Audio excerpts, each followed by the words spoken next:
Well, it's a beautiful day, a beautiful morning here in East Los Angeles. I'm with my cousin, musician, Yeah, artist, Raul Pacheco, my cousin Bully yeah. from Ozomatli, and I'm glad to have him here. Right on. I'm so stoked to be here. When he called, I was like, yeah, and I'd see it. And I think I saw the episode with Marisol was on here. Yeah, And I we was did like, an that looks episode cool. with And I'm like, where's this at? I'm hungry.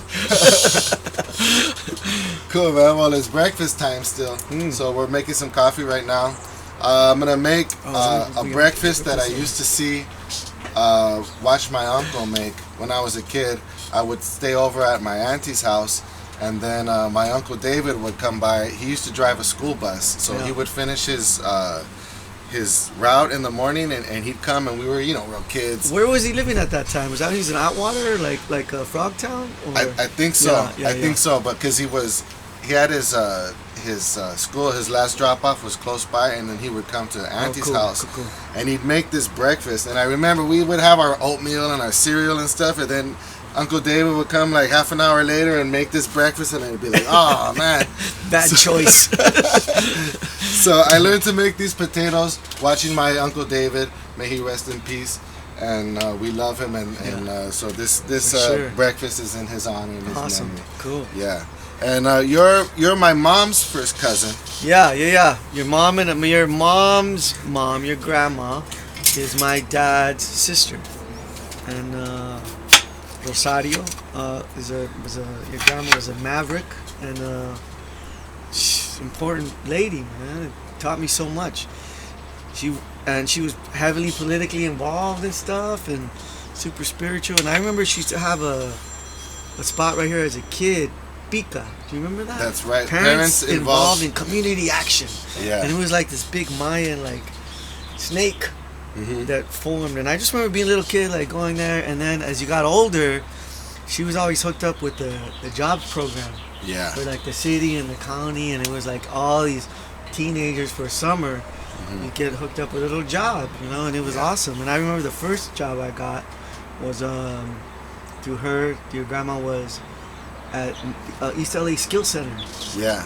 And I was just a janitor and stuff, 14 or something. But it was good. It was awesome. And then your mother, just growing up all around this neighborhood. I lived around here for a little bit too. Yeah. When I was a little younger. Yeah, and you grew up really not that far. I mean, Yeah, still in Boyle East, Heights. in East LA, Yeah, right? yeah, Oh, Boyle yeah. Heights, actually. Yeah. It's actually Boyle Heights right Yeah. there. Yeah. But yeah, my grandmother was your aunt, Yes. and my great grandmother was your grandmother. Yeah. And both those ladies were super activists. Yeah. Taught me a lot. Yeah, always. super involved in all kinds of stuff. We could do many shows just talking about them. Strong women. Powerful women. Yeah, so that's where we come from, and that's part of also what bonds us, and that's part of, I think, what gives us a lot of our identity. When I think about where I come from, I think about those two For ladies. sure. Yeah. Awesome. Yeah. What's up with these papas? Jim? Yeah, we're gonna cut up these papas here. And I'm not talking about heads. I don't know if you want to get some shots of this. The only thing about these potatoes, and I'm leaving the skins on like my Uncle David used to. I like that. Yeah. The only thing is you have to cut them thin, flat. So Flat and thin. I'm guessing you kind of fry them lightly a little bit. Yeah, we're gonna fry And them it's up a that little thinness that kind of makes that happen quick. light. Yeah, and it gets all that browning on it. Yeah. Nice. And you'd have this with a fried egg on top of it. Oh yeah. I'm already hungry. I didn't eat. You told me you want to do the show. You said don't eat. I Yeah. didn't eat. Yeah, me too. Your relationship with food, you've always.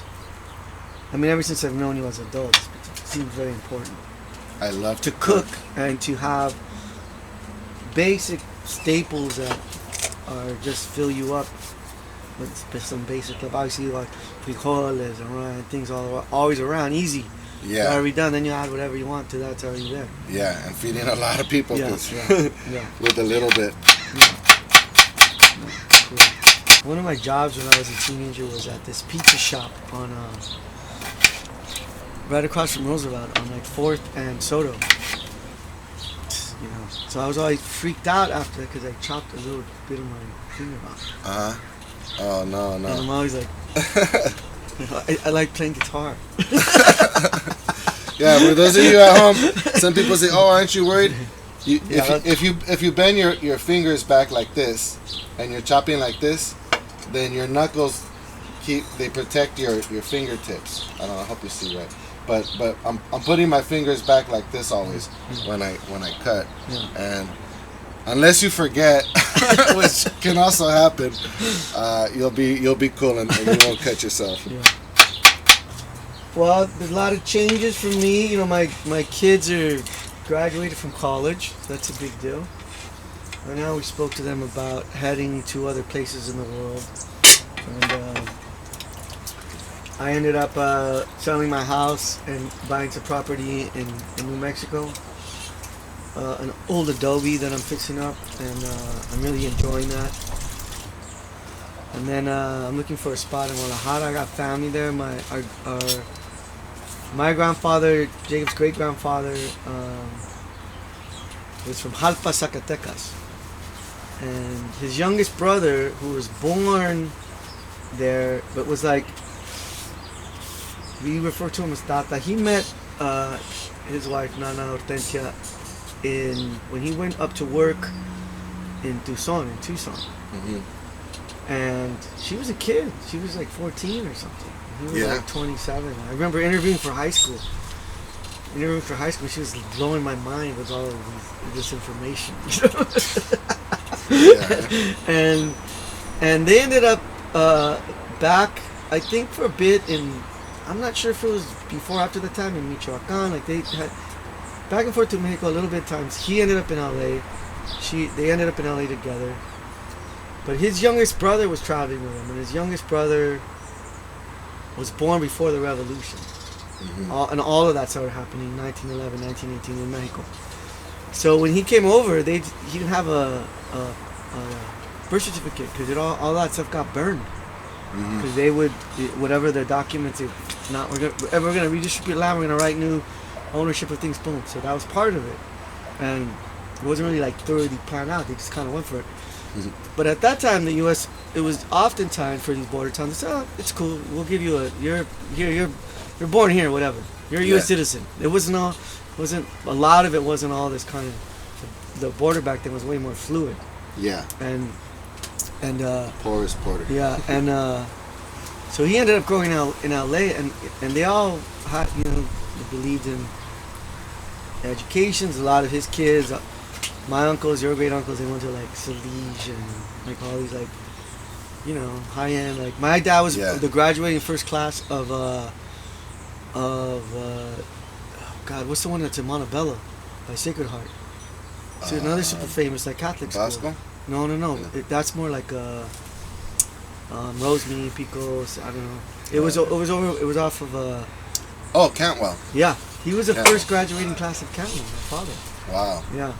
So he used to write me letters, and I'd have all this excellent penmanship, and I'd be like, like they made us learn how to write, and like script in high school. And shit. Yeah. Cool. So a lot of people don't do that anymore. I know. I scribble. And then but your great grandfather, my grandfather's youngest brother, was going to Cathedral. Yeah.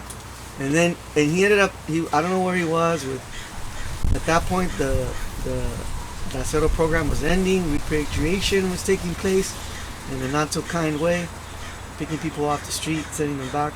He got caught up with whoever he was hanging out with, and they sent him back. A true born in East LA story. Yes. Yeah. And and I tell people, and especially my friends who are not from this area and who are not have had these kind of cultures experienced, and their mind is fucking blown. And I'm like, this is normal for a lot of people. This kind of like never ending. Yeah, this devalued sense of another human, and he got deported, and I had never heard this story.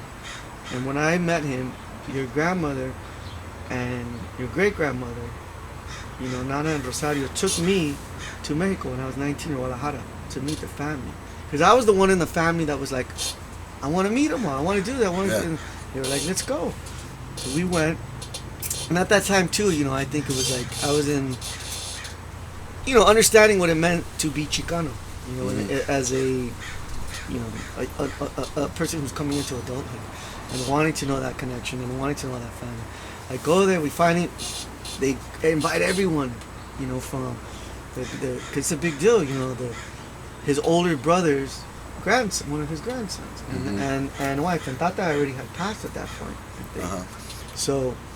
It was a big deal for everybody, and I go there and we're all meeting, and he stands up and starts speaking perfect English to me. I'm like, whoa. The other thing, he looks like my father. I'm like, my mind's all tripping. His name is Ramiro. All the uncles, they're all named after other uncles. All my uncles, Ramiro, Juan, Raul, all his kids are Ramiro, Juan. They're all named their kids the same names and after each other. He's Ramiro. He starts speaking English to me, and I'm just like, I didn't know this whole story, and then he broke it down. And essentially he said, they didn't want me, so I told him, fuck you. I never went back. I get it. Dude, I totally posted something pretty much to that effect. He's like, they didn't want me, I told him, fuck you. And I'm like, I get it, I hear you. Yeah, that's how you feel. Yeah.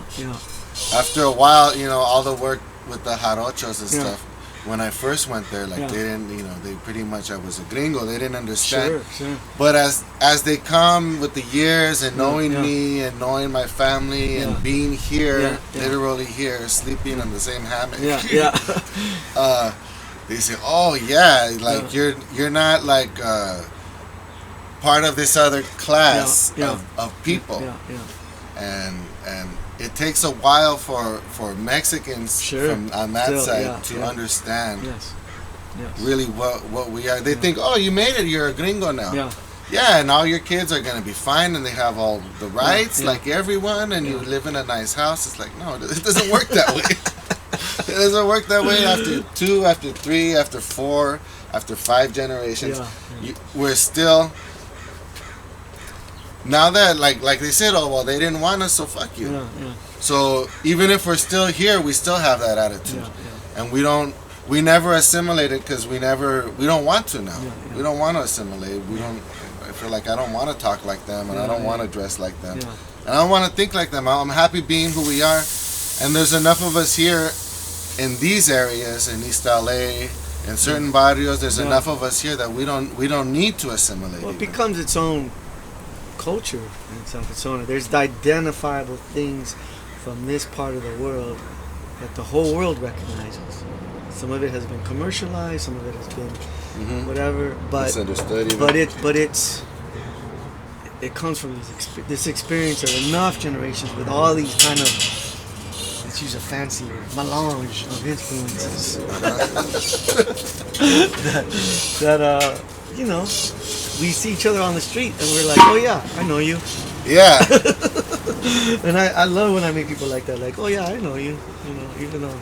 I meet a lot of people, and like the guy who's working at my house in Tijuana, he's from the neighborhood where I'm building the house. And it's a pretty working class neighborhood. We have a nice big lot in a nice area, but it's not a rich neighborhood. And the first few months I was like doing all the business with him in Spanish. And it took me I'm like, no, this guy speaks English.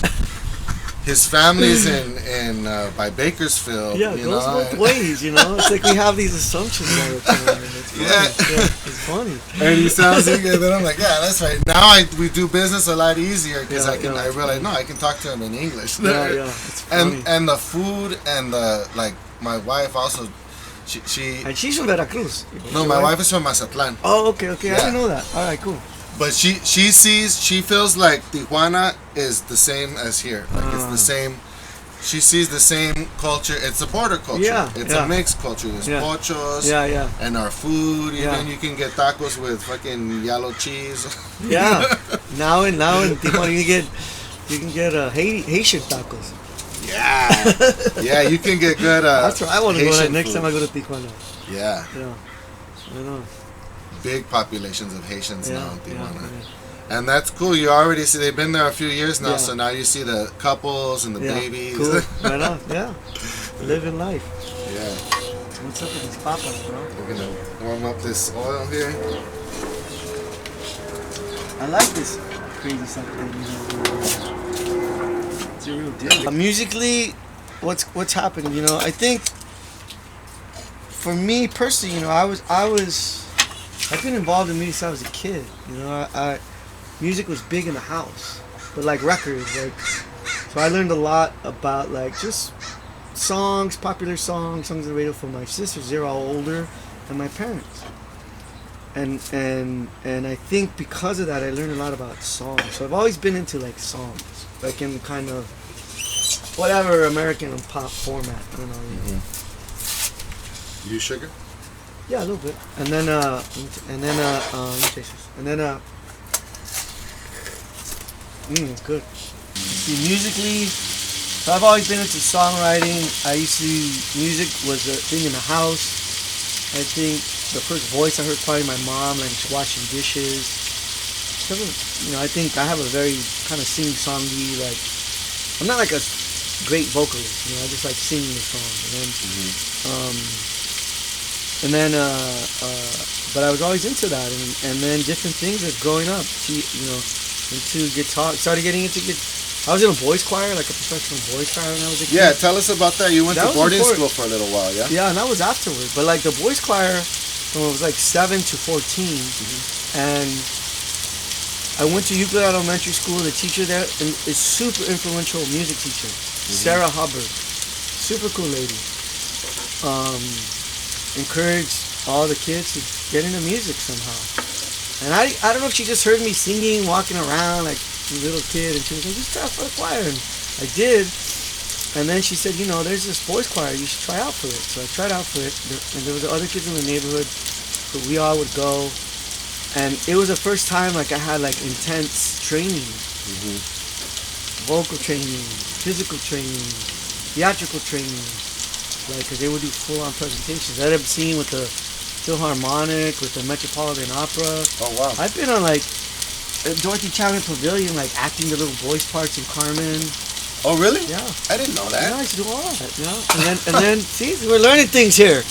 You know, I think I was watching this the other day, and it was about strumming, and it was the Inbetween.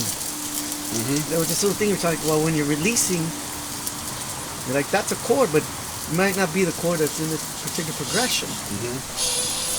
And I thought, you know, those details for me are super important. Yeah. Are what make song presentation like have a certain kind of clarity, have a certain kind of focus, have a certain kind of which I like thinking about that. So if even when I'm in the studio, it's not about like it's like what can you do and how can you do that as best as you can like right now? Because unless you go practice for like a week, 2 months, a year, 2 years, that may not get better. It's not gonna get better right now. Yeah, it's not gonna get better right now, but but there's little things you could do right now that would help. And it means so much, yeah. so much to be aware of those things. I think it's important. Yeah, that's the main thing. Yeah, if your goal is to be a better player on any level, whatever your thing is. You know? Oh yeah, I'm gonna let him go. Looking good now. Yeah, I can tell. Yeah. So when you cook these, you put the egg on top, or you cook the egg and then throw it on top? I cook the egg and then I'll And then yeah, David used to make like I don't know how you like your egg. He used to like it like runny, sunny side up, and then he put it right on top, and then he just let the egg yolk run down over the potatoes. I love that. He put some salsa over that. Yeah, cool. And yeah, that's whenever I cook this, I think of my Uncle David. Right on. That's awesome. Yeah. So now musically, well, Ozomatli's been together for 26 years. Wow, man. We're making another record right now, which I'm really proud of. You know, I think for the band that long, you know, it's like you have there's just different levels of focus in your life. You know, like sometimes you really care and sometimes you don't, because there's other things going on. Yeah. You got kids or whatever, or your relations are not always, you know, in a you know up and up level. And I think my intention when we were deciding to make this record was like, we got to make the best songs we've ever made. We've got to I just really, really, and I think that goes in line with what I've been personally go through. As a young person, I was into songs. Before the band was happening, I was playing in other bands in East LA, different parts of the, writing songs. And we have kind of focused on as a groove machine more than consistently having high level songs to me. And you might hear different things for different people, but for me, and so I was always the last few years I'm gonna be the best songwriter I've ever been from here on out. So I've been working with other people. I write with other people. I write for other people, and for me, a lot of it's about lyrics. A lot of it's about that kind of full focus story or moment that you're presenting to people. And we worked with a guy named David Garza, who I've been a fan of for a long time. He's from Texas, and that was his trip, to really get us to kind of and I think it's the same, a lot of different styles, a lot of different things happening, but it feels like us, and I'm happy it'll start coming out in the next few months. We started that right before the pandemic. We went into a studio, this place called Sonic Ranch. Really beautiful place in east of El Paso in Tornillo. Came out and that was it. Our gigs were canceled.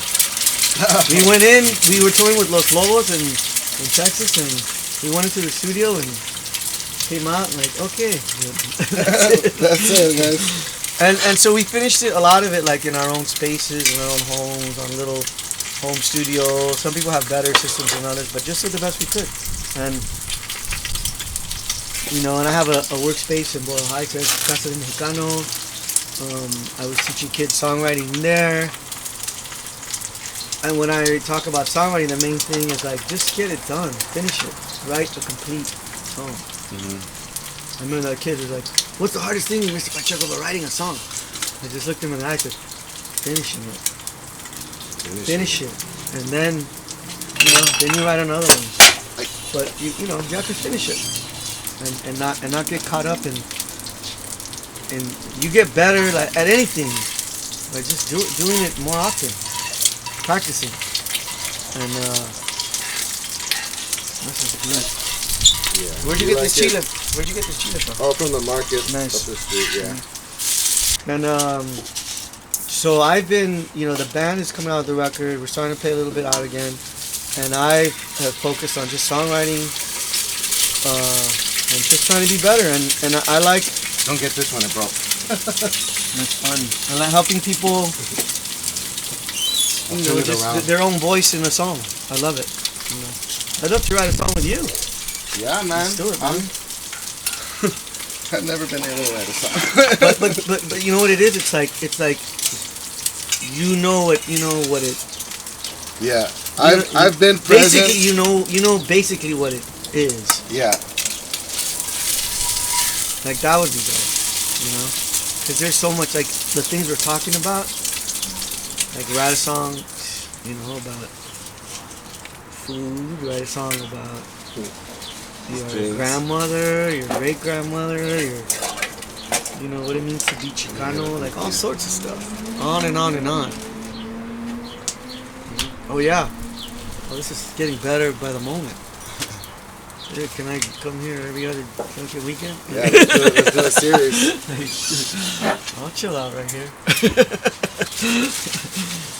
Nice.